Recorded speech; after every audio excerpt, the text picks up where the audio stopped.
Extra time.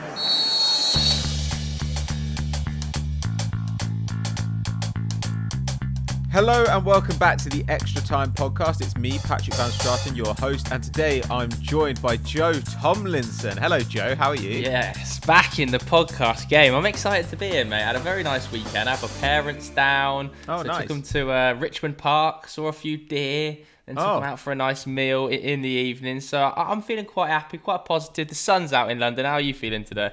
I don't feel too bad, actually, given that it's a Monday. Yeah, the sun is helping me out. You were in my neck of the woods, man. Richmond Park's like 10 minutes from my house. Beautiful place, mate. I've never been there before. And you can actually get so close to the deers. Yeah, the deer are like... They genuinely block the road half the time, which I kind of like about them. I've seen one almost knock a cyclist off his bike, which I did laugh at quite a lot as well. So, what do you think the penalty would be if, like, not that I'm going to do it, but if you went in there and hunted one and shot it? If you went in with the intention of hunting it and you shot it, I reckon the penalty would be quite severe. Yeah, my dad was wondering. He was wondering if somebody took a homeless person took a bow and arrow in there and killed one. Do you think they would be sent to prison? Is it that sort of punishment? I think it probably is, isn't it? It's quite severe. It must be a very, very heavy fine. Oh, I don't know, man. Probably not prison if you had a bow and arrow. Whereas if you got a gun, I don't know, do you have the license? I think you're getting into dangerous territory. True. Yeah, so I don't really know how we adjust from that to going into our conversation. But anyway, the idea for this week's episode is how worried are you? So what we're going to do is go through some of the Premier League's biggest sides, talk about their starts to the season, and I'm going to ask you to give me a rating between 1 and 10 for how worried you are. So 1 means you're not worried at all. Maybe they've had some freak results, but everything's fine. 10 is like, I'm seriously concerned the wheels have come off. I think their season is basically over after 3 matches. So, oh my God, we're going to leave out Leicester and Liverpool for obvious reasons. We're going to leave out Arsenal as well, because though they were pretty bad against West Ham, they have won both their first 2 games at the time of recording. And so they're probably doing better than they deserve, to be honest. But the other traditional big sides are struggling right now. I mean, even in outside the Premier League, PSG are in 7th in Ligue 1. Bayern lost 4-1 to Hoffenheim yesterday, and they're 7th in Germany. Juve drew with Roma and had a red card on Sunday. They're down in 5th. So it's been quite a rough start to the season for traditional big sides, I think. And it's kind of their second, kind of another L, really, after in the summer the big teams were lobbying their respective leagues to continue the 5 substitute thing, which probably would have been an advantage for the richer sides, you'd have to imagine, who have bigger squads. Yeah, just on the 5 subs rule, by the way, have you seen that they're keeping that in the Champions League? Oh my God. That's being maintained in the Champions League. I knew they were keeping it. Yeah, they're keeping it in the Europa as well, I think, which is kind of good given that we want to play our youth team in the Europa. So anyway, I think we should probably start off with the biggest story. We're recording this on a Monday. Yesterday was an extremely eventful day in the Premier League. So I'm going to start with Manchester City. And what I think I'm going to do, shall I count us out? Shall I go 1, 2, 3, and then we both say our number for how worried we are about Man City? Yes. Yeah, okay. So remember, 1 is not worried at all. 10 is very seriously concerned. Okay. So after 3. 1, 2, 3, 5. 6. Okay. That's more reasonable than I expected. 6. Okay, so why are you a 6 on Manchester City? The reason I'm a 6 is I think they've got quite a few problem areas, and I see a lot of pundits and a lot of people at the moment chatting about the defence being a major issue in this side, and obviously it's a major issue in the side given that Laporte can't seem to string together a run of games without picking up an injury, can he? I'm not overly convinced about Eric Garcia's physicality in the Premier League, to be totally honest, especially alongside Nathan Ake. Benjamin Mendy looks a shadow of the player he was at Monaco. I feel like the Benjamin Mendy situation is a little bit like Luke Shaw, and I don't know whether he's ever going to fully recover and be the person they thought he was going to be. Yeah. But as bad as the defence is, I think there are issues all over the pitch. When I was watching them against Leicester, it's one of the few Pep Guardiola performances that I can think of where I was struggling to see how they're trying to play. I didn't really understand a lot of the patterns. The rhythm wasn't there. Not the biggest fan of the two defensive midfielders and leaving KDB at 10 and Sterling through the middle didn't really work. It feels like Aguero's going to struggle consistently throughout the season with injury. I wonder whether this is kind of going to be the final season it tips over the tipping point of being like maybe he's a little bit too injured now to be the starting striker in a team that challenges for titles every year. And Jesus is injured as well. Yeah. So I think there's probably 3 or 4 problem areas for Pep Guardiola. And I'm not sure that he's getting the right players in to fix it. I look at the departure of David Silva, and I think, is Ferran Torres going to have the impact there, given that Leroy Sané's also left? So you're looking at Ferran Torres being the replacement for Sané and David Silva. It's a bit risky for me, even if Foden does come through and hit the heights he was supposed to. You know, they haven't replaced Vincent Kompany, and it looks like they're finally going to do that with Ruben Diaz. Haven't watched an awful lot of him, but from the Portuguese football fans that I've spoken to, aren't overly convinced that he's at that level to immediately step in and have a massive impact. And Nathan Ake feels like nothing more than a backup to Laporte. So I'm a little bit concerned for Man City. I don't think they've had a very good summer, and I think they needed to have a really good summer to claw in that gap with Liverpool. Yeah, I mean, the Leicester game... The thing is, what makes me a little bit more positive is that obviously the first game of the season, away to Wolves, comfortably won. That's good. The squad's still really deep. We assume Pep can figure things out. The Leicester game as well, they were comfortably the worst side. You know, like they were horribly outplayed, and it was a Leicester side missing Pereira and Didi. They started Maddison on the bench. They started a Marty and non-police Mendy, and were still the better side. That is troubling. On the other hand, I looked at the XG and it was like 2.9 for Leicester to like 1.5 or something for City.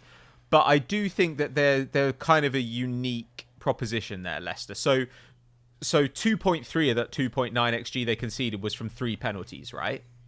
And I thought all the penalties, I don't think you can necessarily complain about them, but I did think they were all slightly soft. Sloppy defense. They're all sloppy defending, though. They're all just lazy. They are, but do you think that there's a player in the league who wins those 2 penalties as well as Jamie Vardy does?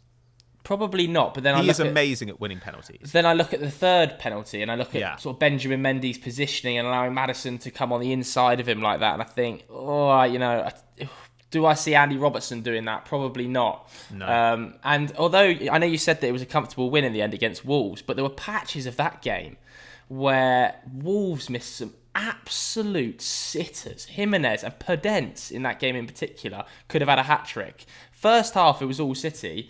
And then once I think Wolves worked out that they're playing the double pivot with Fernandinho and Rodri sat in front of the back line, and Nuno tweaked it a little bit, I felt like City's backline suddenly looked massively vulnerable again. And I think there's so much pressure on Diaz to come in and be an immediate hit, because the amount of money that Pep has now spent on defenders is absolutely monstrous at the club. I don't think is there a defender there that hasn't cost more than £40 million at the moment? I suppose maybe Otamendi, but he's leaving. And Garcia, I suppose. And Eric Garcia, who's also leaving. But it's kind of like, do I trust any of them? No. The Laporte's the only one of the 7 defenders back there that I fully trust. And I think that's a massive worry for Pep Guardiola. Well, yeah, I mean, I agree, but I do think Laporte is there to come back in. So that does make me feel immediately a bit more optimistic. Mm-hmm. But I agree. Like, I think this is a side that has spent so much money, that have so much money.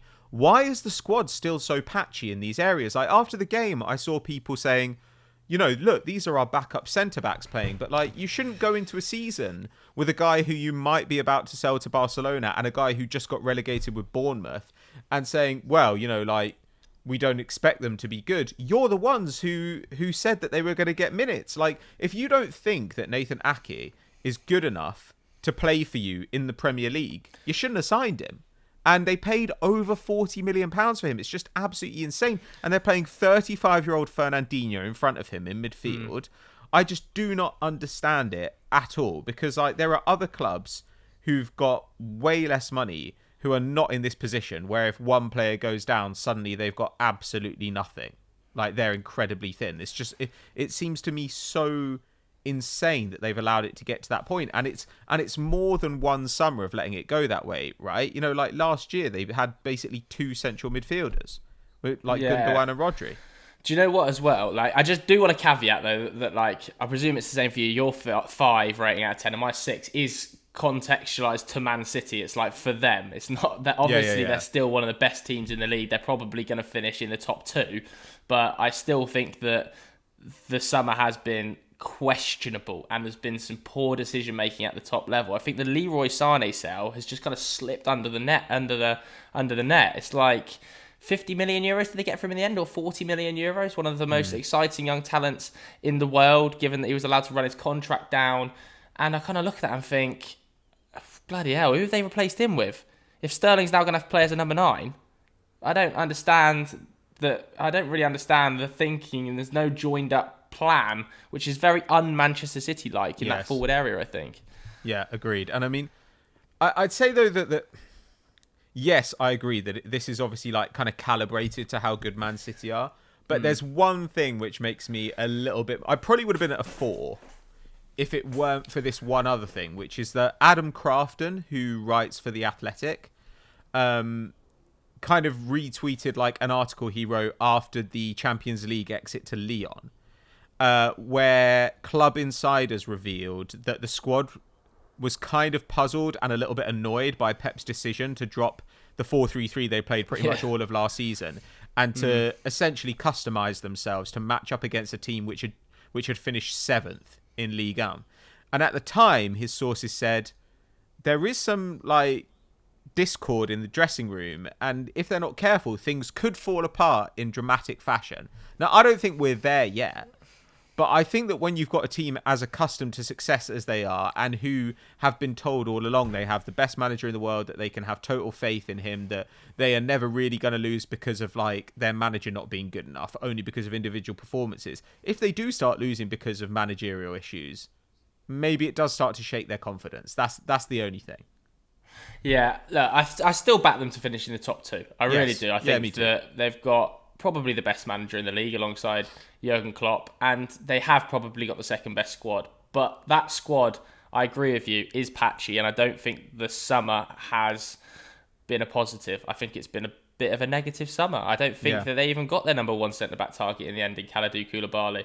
There is still 7 days of the window left, so I don't want to just hammer them too hard, but it's a big 7 days, in my opinion, for Man City. I don't think Ruben Diaz is enough. Yeah, I completely agree, but we do have the window left. They do have money. Let's see what they do. Let's move on to the other side of Manchester, I think. Ooh. So Man United are a place behind Man City. They're in 14th currently, -1 goal difference, though they've also played 2 games, as have City, compared to 3 for most of the sides above them. So let me just think actually about what I'm going to rate. Okay. Right. Okay. I've got my rating out of 10. So I'll count us in and then let's give our ratings. Okay. So 1, 2, 3, 7. 7. Nice. 7. Yeah. Okay. Do you want to go first? Sure. I'll go first on Manchester United. Why not? People want to hear from you, man. Yeah, well, firstly, I think this is one that you really have to caveat with that next 7 days are massive. And I do think that the next 7 days will probably define Manchester United's season as a whole. It can really make it or break it at this point.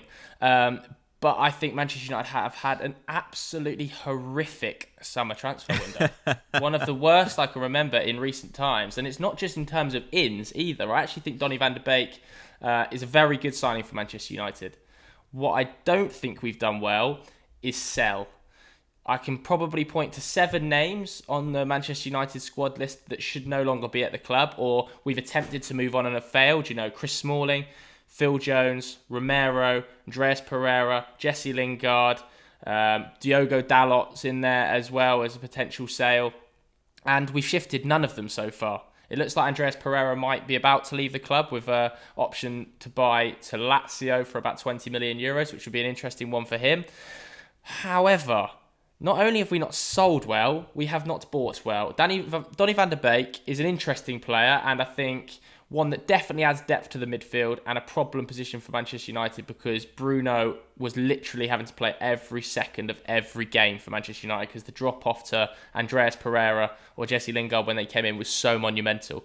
Where we haven't signed well is our 4 problem areas, and they have been 4 problem areas for a long time. Right wing, We never replaced Cristiano Ronaldo. And that was, 11 years ago? We still haven't got a right winger. As good as Mason Greenwood is, I feel like it's monumental pressure on an 18-year-old to score with every single shot at the moment. And he's obviously unbelievably talented, and I think he has an incredibly high ceiling, but it's too much pressure. So we need a right winger. We probably needed a left back, in my opinion. Brandon Williams, a right footer, naturally more of a right back, leaves Luke Shaw there, who can't put together more than 30 starts in a season due to injury problems. We should have got a left back through the door nice and early. Went with Reguilon. Obviously, that move collapsed because Real Madrid wanted the buyback option, wasn't going to happen. Now seems we might get Alex Telles. I don't know too much about him, to be totally honest. I haven't watched an awful lot of Porto. From what I've read, it seems quite promising. Central defence, another issue area for Manchester United, hasn't been addressed. Should have paid the buyout clause for Upamecano before he signed the new contract. Didn't happen. Defensive midfield, a huge problem area for Manchester United because despite the fact Matic is... I actually think he's still fairly good on the ball. Off the ball, probably not good enough to play that role when you've got Pogba and Bruno in there. And when you combine all four of those things, it's a massive problem. The squad is so incredibly thin. It's almost shocking given how much we've spent.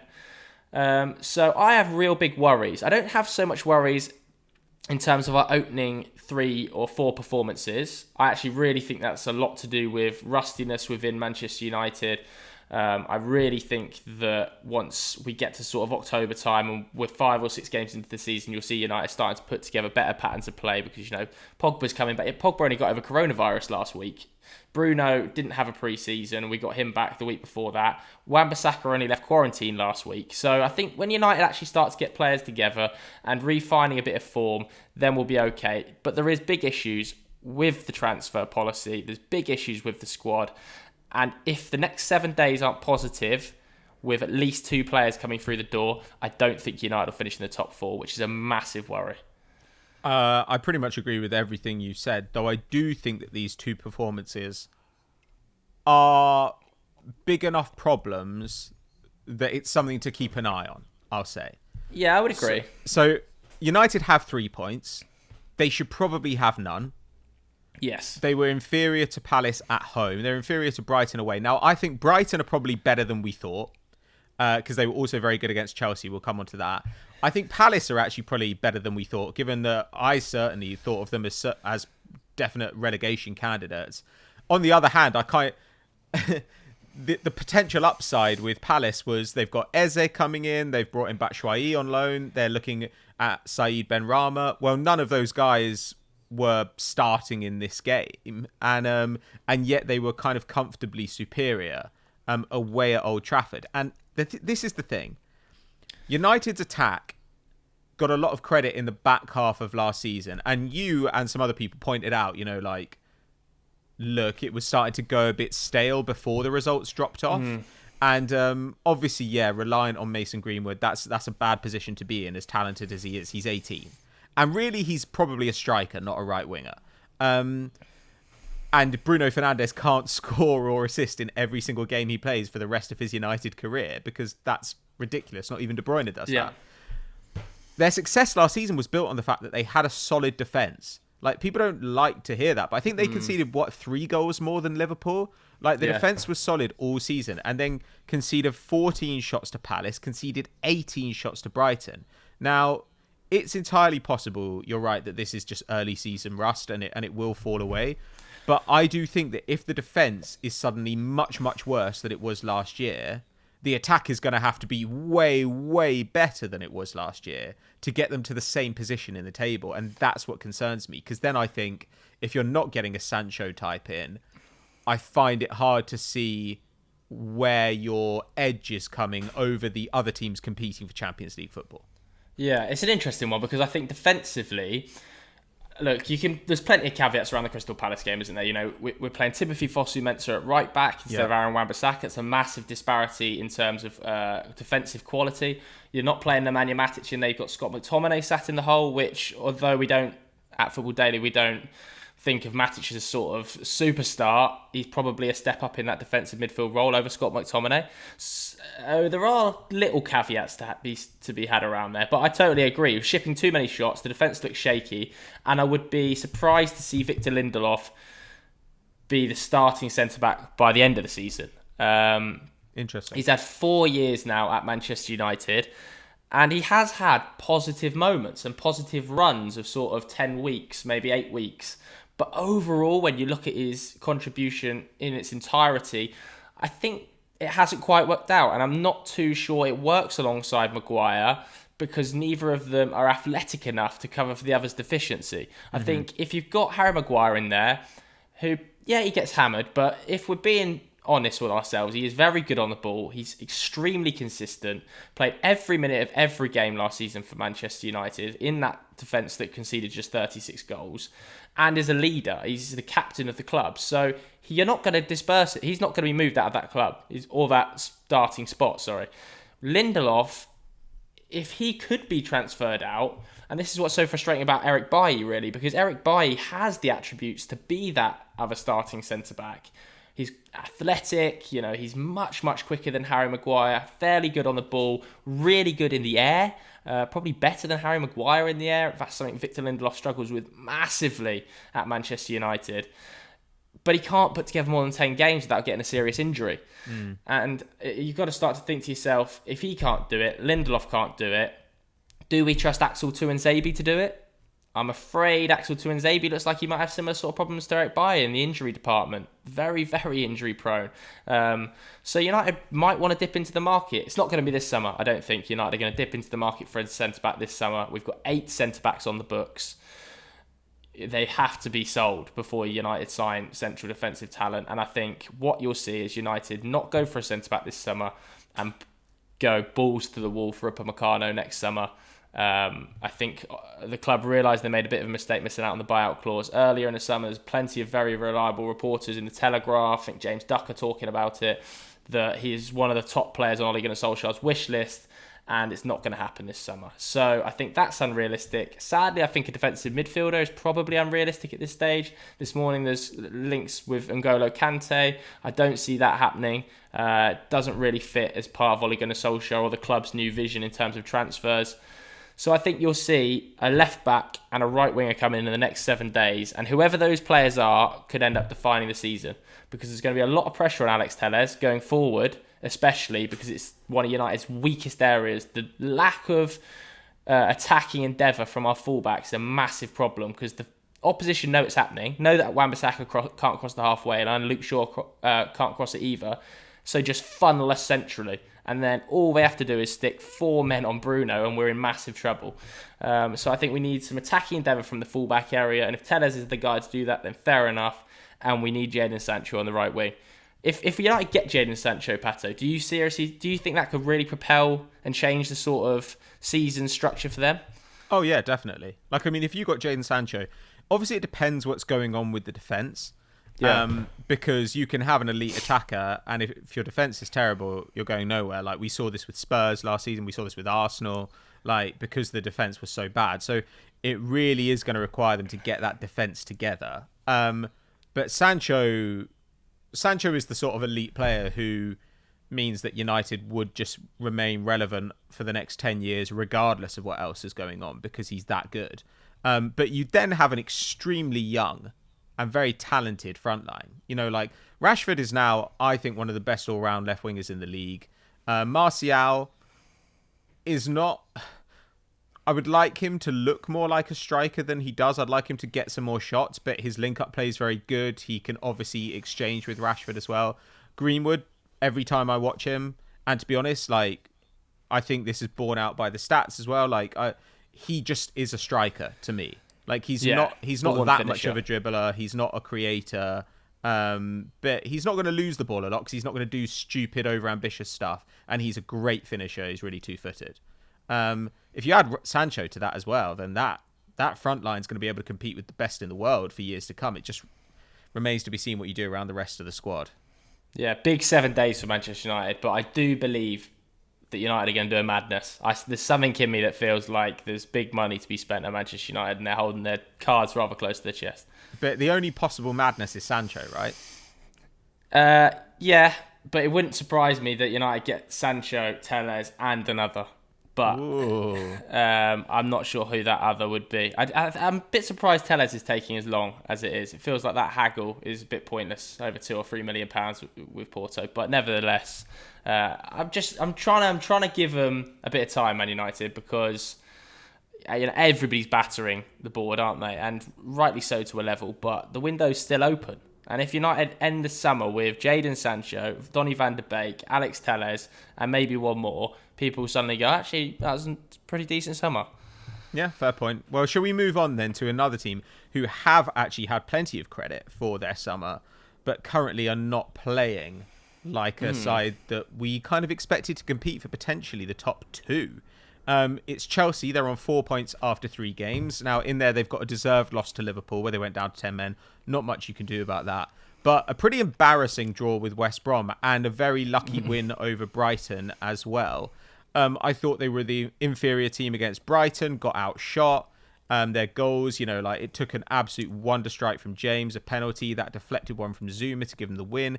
Against Liverpool, I thought that defensively they were all right in the first half, but they really did just sell out to get a 0-0. Like, they were creating nothing in attack, and then a silly red card just got them ripped apart. And again, West Brom, yes, if you look at the stats, they actually look like they were pretty good. Like 2.4 XG to 0.9, 22 shots to 9. But that's because they went a goal down they were down. They were behind from the 3rd minute until the 92nd minute of that game. And the defending was horrific. I mean, I think clearly this is a case of expected goals, like getting it wrong, right? Because when you look at the 2nd and 3rd goals for West Brom in particular, they're just absolutely shambolic. So I'll count us in, and then we'll say how worried we are about Chelsea. Scale of 1 to 10. Okay, yeah. So 1, 2, 3, 4. 2. Ooh, 2. 2. Okay, I'm a bit more worried than you then, I'm going to say. A little bit more. Okay, tell me why you're a 2. Because I assume we've got similar reasons for not being like 6. Yeah, I'm really not that worried about Chelsea. If I was a Chelsea fan, I'd be very, very comfortable so far, to be totally honest with you. I think they've got to be realistic about their expectations, and I don't think a title challenge is realistic this summer, given that they've got to have time to bed these players. But I think overall there's very little to be worried about. I think Frank Lampard is still trying to figure out what his team is and where players are going to play, particularly the likes of Kai Havertz.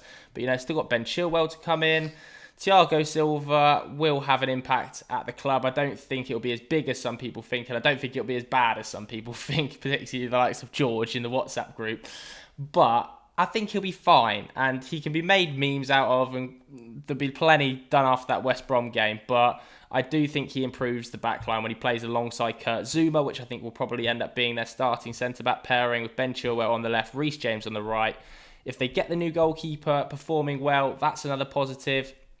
I don't know whether he's quite worked out what his midfield 3/2 is going to be yet.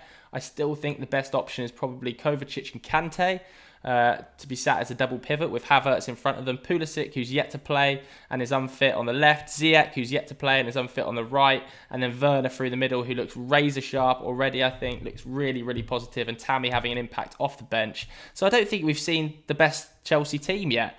And overall, I'm just not too worried, because I don't think Frank has found where he wants people to play. He's tried Havertz on the left, he's tried him on the right, he's tried him in midfield, he's tried him as a false 9. It's going to take a bit of time to find Kai Havertz's balance within this team. And I think there's other positives that have gone under the radar. The likes of Mason Mount continues to be a very solid player in this Chelsea team and rotating really nicely. Tammy Abraham has started scoring goals again. So I'm not worried at all about Chelsea. I think they're going to be absolutely fine and finish comfortably 3rd, which is exactly what I was expecting them to do before. Okay. I agree with like 90% of that. But I do think that they've been really bad in these first few games. And even if they just rolled out the team from last season, they were way better than this. Yes, I think Chilwell obviously helps the defence. We assume Thiago Silva settles, though, of course, he made an error for a goal in that West Brom game, which is a bit of a worry. You can see, Pulisic and Ziyech obviously going to help the attack. But in those first 3 games, he's tried 3 different formations. And while I understand you saying, yes, he needs to figure out what he wants to do with Havertz, I think he should have figured that out before signing him. I think that's largely to do with the fact he hasn't got his starting wide man. I think Pulisic is the best player in the team and immediately takes them from a 6 out of 10 to an 8 out of 10 on the left. And I think Ziyech starts on the right. I don't think he's had those options. That's why he's not been able to play Havertz in the 10 role. Okay, I'd like to believe that. But last season, he didn't really make Pulisic a regular starter until he absolutely had to. There were plenty of times where he was dropping him, even when Pulisic had been clearly his best wide player.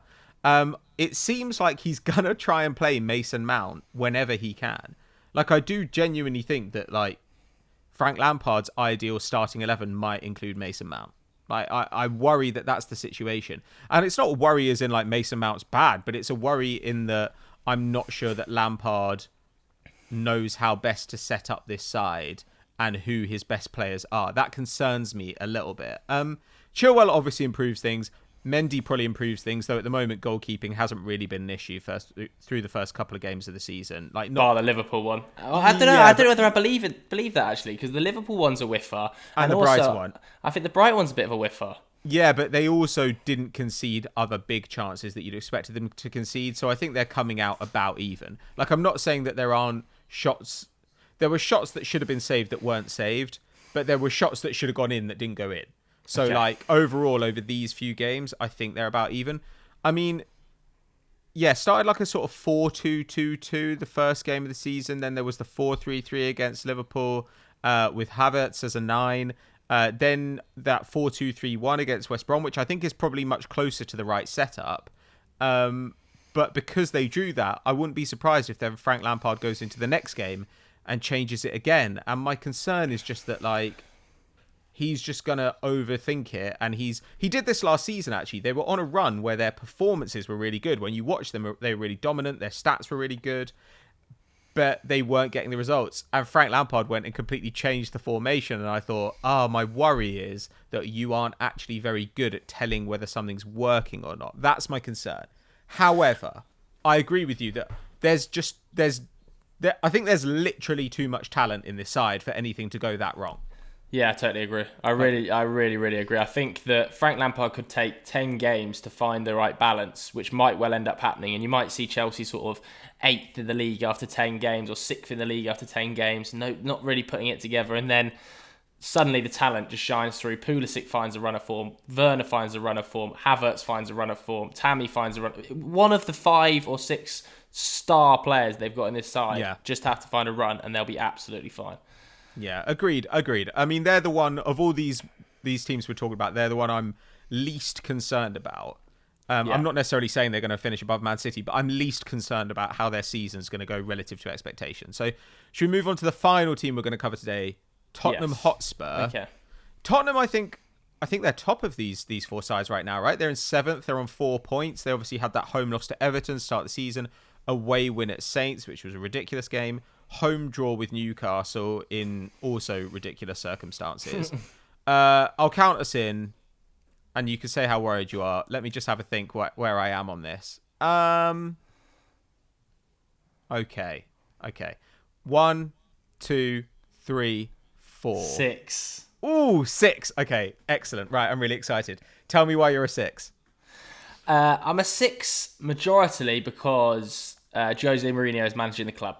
Is the reason that I'm a little that's bit kind of my worried issue as well about Tottenham Hotspur. But overall, I think they've had a better summer than Manchester United to start with, which is why they're not a 7. I think they've had a similar sort of summer level-wise with Manchester City. I don't believe they've upgraded in the areas they needed to upgrade, which is a bit of a problem. I think they definitely needed a centre-back upgrade on Eric Dyer or Davinson Sanchez as somebody who was going to start there week in, week out, because it seems like that's going to be Jose's go-to centre-back partnership. Alderweireld's not going to play. I think Reguilon is an upgrade on Ben Davies, but I have big concerns about it. I think that Matt Doherty is an upgrade on Aurier, but I have big concerns about it. So I think overall, I'm sort of middle ground on their summer.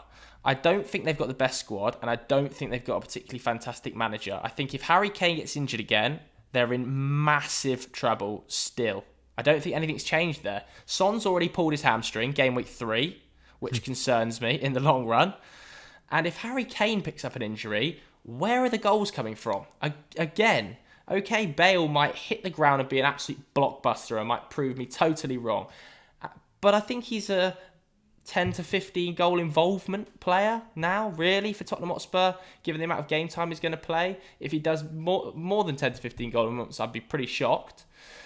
So where is the 20 goals coming from if Harry Kane gets injured? That's a massive deficiency, and Harry Kane is likely to get injured. I think Dele Alli's being left out of the squad is a bit of a puzzling one. That feels like a classic Jose Mourinho sort of club move, quite political. I don't get it because I think he is still an outstanding attacking option for them. And Ndombele still kind of seen, it looks like he's still seen in the same regard as Lo Celso. It doesn't feel like Jose thinks they can play together. It's either one or the other, replacing each other, but Winks still plays every game. So I don't know, I'm not overly convinced about it. I think that the left-back, right-back balance is weird as well. Watching the documentary, Jose made a whole kerfuffle about wanting to have Aurier really high up the pitch in this sort of almost right-wing hybrid right-back role, allowing Ben Davies to shuffle centrally and play as one of a back 3 in transition, and then when the defending slot back into a back 4, which works with Matt Doherty because he plays very advanced, doesn't he? You're going to see him get in the box, you're going to see him get on the end of 1-2s. But do I then see Reguilon as the left back who's going to slot into a back 3 in transition and play as a centre back? Is that what Reguilon's being bought for? If it is, I don't think it's the right player. And if it's not, does that mean he's going to play attacking football? Because if he plays high up the pitch, along with Matt Doherty, I think that Winks protecting Dyer and Sanchez is a recipe for disaster. So I'm not convinced. I'm not convinced at all by the summer. I think they still need a striker and they still need a centre-back. If they get them, then it could all change. Okay, so here's why I'm slightly less concerned than you. I do think Bale could feasibly fill in at centre forward. I think that's possible. On the other hand, if Ali is being left out of the team, then I do worry a little bit more because you're losing some goals there, you're losing some creativity there. So even if you add a bit with Bale, are you adding enough to make up for that? I'm not sure. I completely agree about Winks being a regular starter. I think I like Højbjerg as a signing. He's my third favourite of their central midfielders. So what midfield would you play? Ndombele, Lo Celso. Just as a double pivot? Yeah, but it's obviously never, ever going to happen. I mean, like, this is the thing. Like, he's starting what I think of as their third and fourth best central midfielders. I don't think they can start together as a double pivot. I really think they've got to have a defensively minded player in there. Because I think who is that? They don't have one at the moment. But I think if you were... Lo Celso is best when he's carrying the ball past players, as is Ndombele. Yeah. But if they both progressively run up the field, I think at least if you put Højbjerg in there, he's just going to do the grubby shit. Yeah, I'm fine with that. That's not my issue. Like, I'm happy for Højbjerg to be starting in a 3-man midfield. But in a 2-man midfield, my first 2 choices would not be Winks and Højbjerg to play together. So that's a little bit of an issue I have. And I hadn't actually thought about the Reguilon factor, but that's definitely true. Yeah, they've got 2 really attacking fullbacks, which is very un-Jose Mourinho. Yeah. On the other hand, Kane has started the season very well. Yes. He ended last season quite well. If Kane is back to his best, whatever that looks like, if Kane is better than he's been the last couple of years, that is going to help them an awful lot. On the other hand, he got 4 assists in that game against Southampton, and that was mostly, I think... that was in a game, to be honest, where Spurs shouldn't have been still in the match, like, by the second half. Like, they were so outplayed in the first half, they shouldn't have had a shot. And then in the second half, it was just kind of like every long ball Harry Kane played just gave Son a one-on-one. It was absolutely ridiculous. The Newcastle game, they definitely should have won. Got a bit unlucky there. Ridiculous penalty. That was one of the better Jose Mourinho performances at Tottenham, I think. I think so. Newcastle game. Yeah, I think that's probably what that, and when they beat Arsenal, that was also a good performance. But anyway, like, if Kane's currently taking 4 shots a game. Yes, it's only 3 matches, but that's pretty decent. My concern is about Mourinho that firstly, he's going to select the wrong players from the squad he has. Secondly, he's going to alienate good players like Dele Alli, like Tanguy Ndombele. Thirdly, I think that he's just too conservative in big games. Like in the Everton match, I mean, that's not a huge game or whatever, but Everton are rivals with Spurs for European football, and Spurs didn't really lay a glove on them at home. You know, Everton were comfortably dominant in that game, I thought. And, you know, Spurs' best chance was when Kane set up Doherty for a shot, and it just, I don't know, it all looks really uninspired. And yes, again, like Kane, Bale, Son, Lo Celso, Ndombele, Ali, like it's possible these guys come back into the side and everyone clicks and everything's great. But it's also possible that Jose Mourinho just explodes, like really in his first full season, and they just get massacred a couple of times and Jose's out. Yeah, I think it's going to be really interesting to see the team when he has everyone fit. Because in my head, you'd be lining up, you know, Lloris, probably Reguilon and Doherty, despite the fact I don't think they work for Jose as fullbacks and to attacking. Without Skriniar arriving, it's going to be Dyer and it's going to be Sanchez, despite the fact Alderweireld's there. Then I think he should just play Højbjerg and Ndombele alongside each other. Ndombele being slightly more progressive, with Lo Celso in the 10 role, Son on the left, Bell on the right, and Kane through the middle. But I just don't think you're ever going to see that 11. I think it's really unlikely, especially given that Jose has this real fixation on Harry Winks, rightly or wrongly, and in my opinion, wrongly, playing him every single week. So it's going to be tough. But what I've seen from Spurs so far, a little bit like Manchester United, has been poor. Like, really poor. Scraped past Plovdiv. Played off the park by Everton. Yeah, okay, it was a good performance from Newcastle. But overall, it's been extremely mediocre. And how many of the players he signed really take them up to the next level? Maybe Reguilon. Not too sure Højbjerg does, not too sure Doherty does. I think they're more sort of that warrior spirit and like real battler that Jose is trying to instill in the dressing room. I don't know. I'm a bit unconvinced. I think Tottenham, alongside Manchester United, are in a real battle for that fourth place. I don't think either of them have taken a step forward to push beyond that. Yeah, it's actually really, really enjoyable being so negative about all the other teams in the Premier League right now. But it does genuinely feel like maybe it's because as well, you know, like away games aren't quite as difficult as they were, or because of rust and injuries and stuff. But it does kind of feel like the league is a lot less predictable at the moment. So should we move on then to one thing we learned for this week? Yeah. Because on the topic of the league's unpredictability, I know that you have a particular bugbear here. Well, we have to talk about the penalty situation, don't we? It's an absolute fiasco right now. 21 penalties in 25 games. On current course, I think it's over 300 penalties across the league season, which would be absolutely unheard of. It's ridiculous, and it's been really highlighted this weekend, hasn't it? But this has not been just a one weekend issue. Man United had an absolute shocker against Palace as well, where the ball bounced up and hit Lindelof. The Leeds game, first week, absolutely disastrous. The three this weekend, I think two of them were the wrong decision.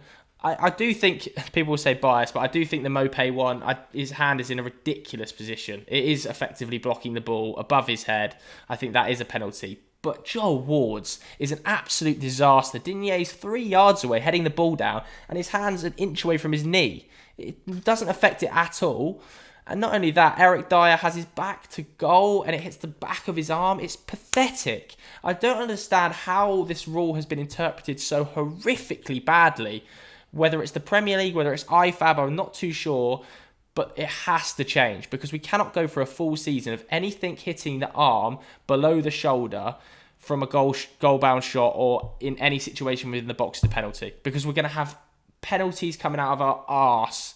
I think VAR has really taken a step forward this season by going, please go to the monitor and review your own decision.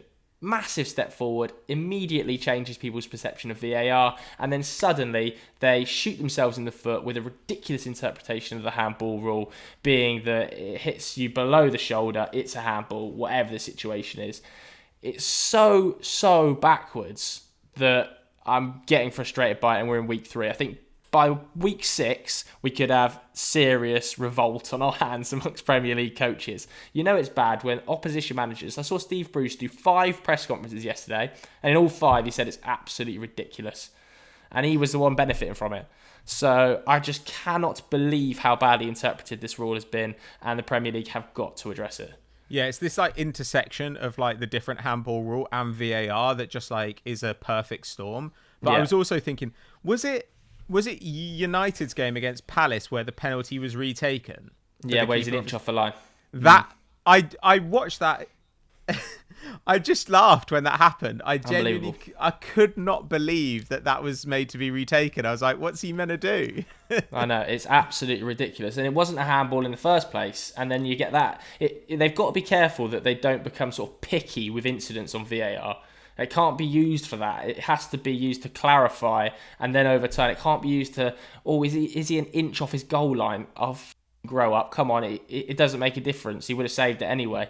But I just think this penalty ruling is it's an abomination. It's an absolute abomination.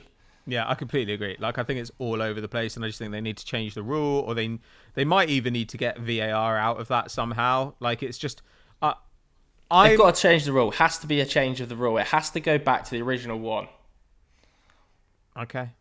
I mean, I think that probably would work, but I still think with VAR we're going to get in trouble in this situation just because stuff's always going to get called back. And like, then if something's given on the field, then like for it to be overturned, the burden is still the standard is still quite high. I don't know. I'm troubled about it. And you just know every team, to be honest, like every team gets some point in the season with penalties. Normally, not every team, but a lot of teams do. This season, I think every team will. United could get 100 penalty kicks though, which would absolutely delight me because there's nothing better than United scoring a penalty just to watch football Twitter's piss boil. It's fantastic. But I mean, I feel like half your goals are scored from penalties now. They are, and it's absolutely gorgeous. It's so much fun watching United get penalty after penalty, and Bruno never misses a penalty either. That's what's so glorious about it. He's got to be the best penalty taker I've seen at your club since like Cantona. It just every time he stands over the ball, it goes top corner, and it's so good to wind all these idiots up on Twitter. I just love it. Inject it into my veins. United getting penalties after the full-time whistle's gone. I love it. Oh, I mean, that did make it kind of amazing. But this is like pure Calciopoli in effect now, I feel. But I don't know. I'm not sure I'm going to do a thing I learned because I just think that is like too compelling. Though I guess we did learn that Bayern Munich are mortal this weekend because they lost 4-1 to Hoffenheim. And I saw about 10-15 minutes of it. And they were getting ripped apart by Hoffenheim. Kramaric had 8 shots. Lewandowski had 1. It was crazy. Like, genuinely, it was crazy. Skov could have scored another one. Like, it was all over the shop. I genuinely couldn't believe what I was seeing. Yeah, I was watching Euro Roundup, which Doogie produced by himself this week. And he was talking about Kramaric, actually. And he made a really interesting point, I thought. Do you think that Kramaric is potentially the most underrated forward in Europe? It was Doogie's point. Yeah, probably. You know, everywhere he's been effectively, other than obviously Leicester, he scores 15 to 25 goals a season. Guaranteed, nailed on. And we were talking about Ilicic being one of the most underrated. Then he kind of hit the headlines. But Kramaric never gets any respect. No. Ever. No. And I think he's got 5 goals in 2 games this season. And I mean, like, under Nagelsmann, you could understand it a bit because it was like, look, everyone scores loads of goals under Nagelsmann. Like, Belfodil scored loads of goals under Nagelsmann. But now Nagelsmann's gone and he's still doing it. So maybe he is just actually an amazing player. Yeah, I mean, Leicester wouldn't mind having him as a backup to Vardy now, would they? But equally, it just didn't work out, so can't begrudge it. Yeah, I think it's totally fine. But that's pretty much our show for the week. Joe, is there anything that you'd like to point to before we say goodbye? Go and watch the reaction that will have gone out to Liverpool versus Arsenal. I'm putting that out, I think, Tuesday morning, if not Monday night. Hopefully, if it's a good game. If it's not, you'll never see the light of day.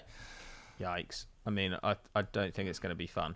Like I would consider not watching that, but thanks very much for joining me, and thank you to you guys at home for watching this or listening to this. If you're not subscribed to Football Daily Podcast, make sure that you do. Drop us a like if you enjoy the podcast, and of course find it on your favorite podcast app: Overcast, Stitcher, iTunes, Spotify, whatever you want to use. I have to think of all the podcast app names every week, and every week I don't remember them, but we thank you very much for your support, and we'll see you next time. Bye.